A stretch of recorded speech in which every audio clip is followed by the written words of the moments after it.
Deepest secrets of Bharat என்ற தமிழ் சேனலிലേക്ക് மீண்டும் அனைவரையும் வரவேற்கிறேன்.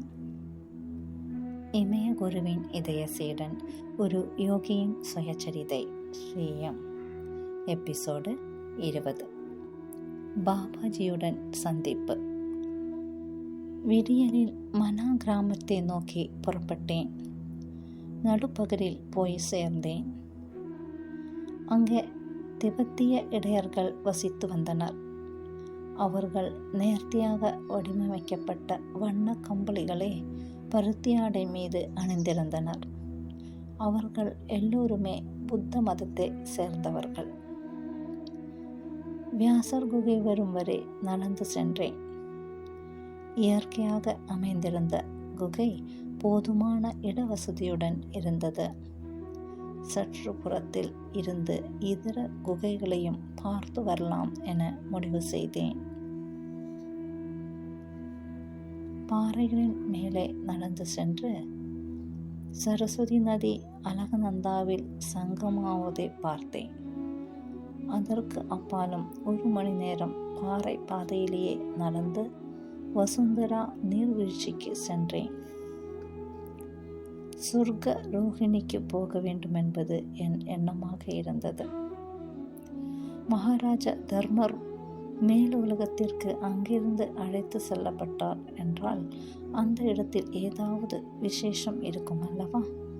ஒருவேளை அங்கே அசாதாரணமான மனிதர்கள் வசித்திருக்கலாம் அல்லவா?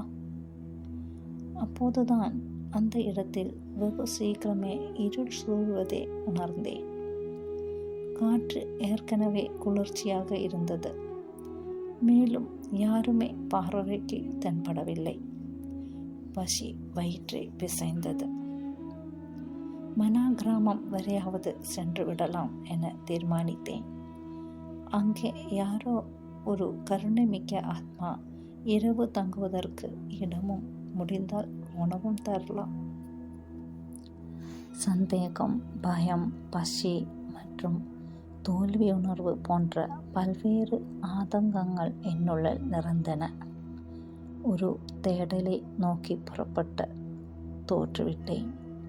இப்படி வாழ்வதை விட இறந்து விடுவதே மேல், அலகநந்தாவில் குதித்து தற்கொலை செய்து கொள்வதே மேல் என முடிவெடுத்தேன். அச்சமயம் முழுவதுமாக இருட்டிவிட்டது. குளிர்காற்றின் ஓலை சப்தம் கேட்க ஆரம்பித்தது. மறுபடியும் வியாசர் குகையை வந்தடைந்தேன். குகையின் வாசலில் தூணி ஒன்று பிரகாசமாக எரிவதை பார்த்து ஆச்சரியமடைந்தேன். நெருப்பு கொழுந்துவிட்டு நடனமாட விறகுகள் பிரகாசமாக எரிந்து கொண்டு இருந்தன. உறைய வைக்கும் சீதோஷ்ண நிலையை தாண்டி நெருப்பின் உஷ்ணம் என்னை வரவேற்றது. யார் இந்த அக்னியை ஏற்றியிருக்க முடியும் என யோசித்தபடி அதை நோக்கி சென்றேன். யாராவது இடையராக இருக்குமோ, அல்லது இப்போதாவது ஏதோ ஒரு யோகியை தரிசிக்கப் போகிறேனா? குகையில் உள்ளே இருந்து ஒரு குரல் வந்தது. எனக்கு மிகவும் பரிச்சயமான குரலாக தெரிந்தது. எனது மனதின் ஆழத்தின் இத்தனை வருடங்களாக புதைந்திருந்த அந்த குரல் இப்போதுதான் வெளி உலகிற்கு கேட்கிறதா? நடுங்கிக் கொண்டே குகையை நோக்கி சென்றேன். உள்ளே இருந்து நீளமான ஜடாமுடியுடன் இடுப்பில் ஒரு வெள்ளை துணியை மட்டும் அணிந்து இருந்த உயரமான மனிதர் வெளியே வந்தார்.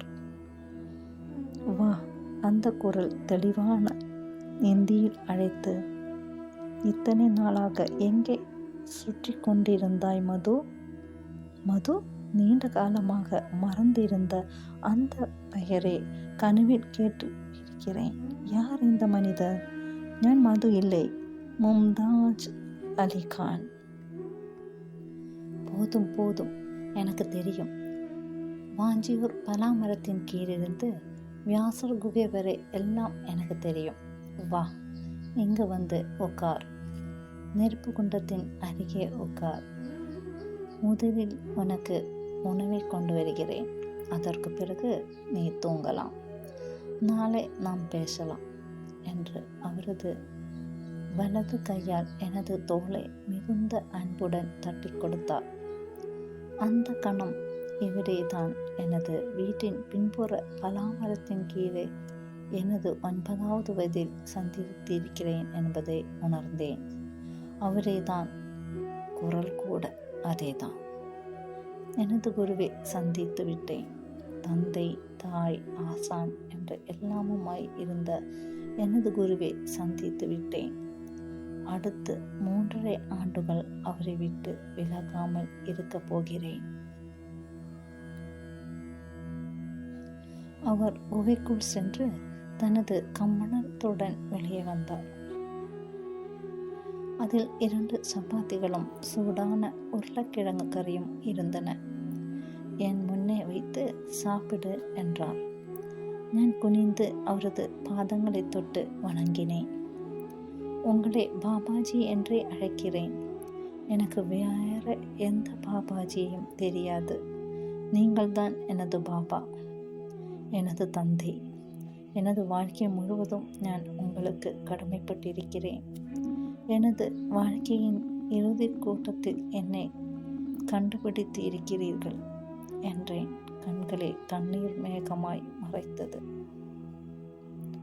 அதெல்லாம் சரி, முதலில் உட்காரு, சாப்பிடு என்று பாசத்துடன் கூறினார்.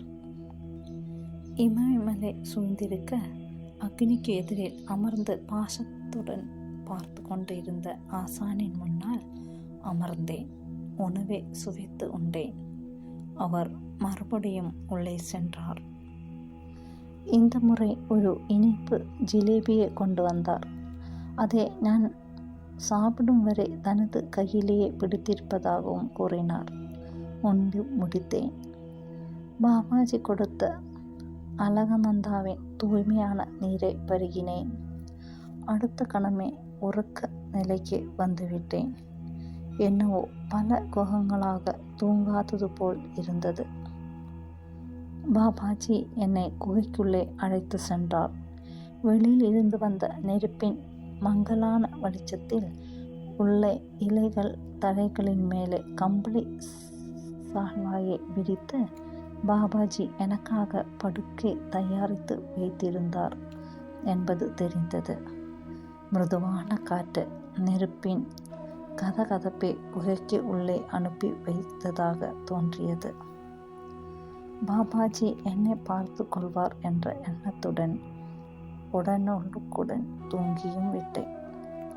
அன்றைய தினத்தின் கடைசி நினைவு என்னவென்றால், பாபாஜி தனது சால்களையில் பத்மாசனத்தில் அமர்ந்து அசையாமல் ஒரே நிலையில் அக்னியை பார்த்திருந்ததுதான். இத்துடன் இந்த எபிசோடு முடிவடைகிறது. மீண்டும் அடுத்த வாரம் சந்திக்கலாம். நன்றி, வணக்கம், ஹரி ஓம்.